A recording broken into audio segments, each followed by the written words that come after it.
But we may be small, we still need stabilizers.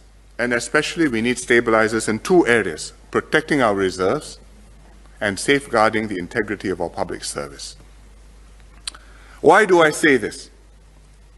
Because these are two critical elements that give us safety, security, assurance, and resources for the future. It's taken us decades to build up our foreign reserves.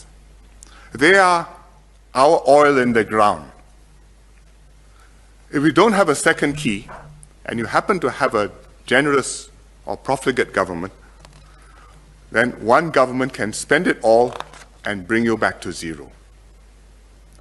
Elections will become auctions, where the parties compete to be more generous than the other, offering what it can do to voters by raiding the bank, as happens in countries much richer than us. You look at Australia, when 10 years ago, under basically a conservative government, they built up a significant amount of reserves or surpluses. They set up pension fund for the future, and they said this is our sovereign wealth fund, and this is to make sure that in future you'll be provided for state pensions and so on. But then came elections, and both parties, whether in government or out of government, because of the dynamic of the situation, they had no choice. One side offers something, the other side offers more, and back and forth. It's an auction. Today, the funds for the future have disappeared. The country is in deficit. The commodities boom is over. The budgets cannot be settled. They have to cut back spending. It's extremely contentious. We are back where they were, all within 10 years. It can happen to Australia with all that wealth and resources. Think what can happen if it's Singapore. That's money. What about people? The whole of our excellence in government, competence, the performance of the country depends on the integrity and the ability of the individuals in the key posts in the public service.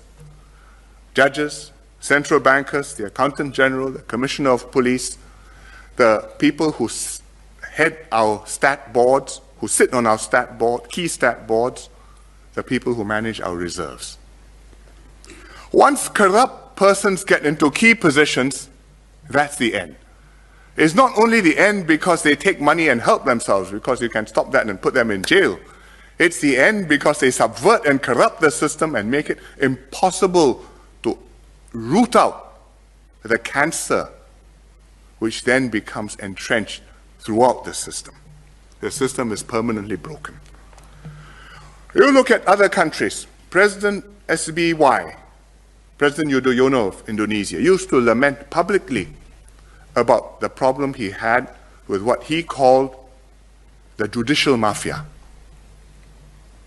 He doesn't mean the mafia on the streets. He means judges whom he could not trust for their integrity because they had become corrupt and they had become part of the problem. You look at other countries where the police are in cahoots with the crooks. And if you have a problem, you're not sure whether you should go to the police station or run away from the police station. Or you look at countries where those responsible for safeguarding state assets instead raid the bank. As the Malay proverb goes, pagar makan padi. You are the hedge, but you are eating the rice, which you are supposed to protect. To prevent this, or at least to make this harder, this system needs a second key. And the challenge is for us how to ensure this second key strengthens and stabilizes our system of government.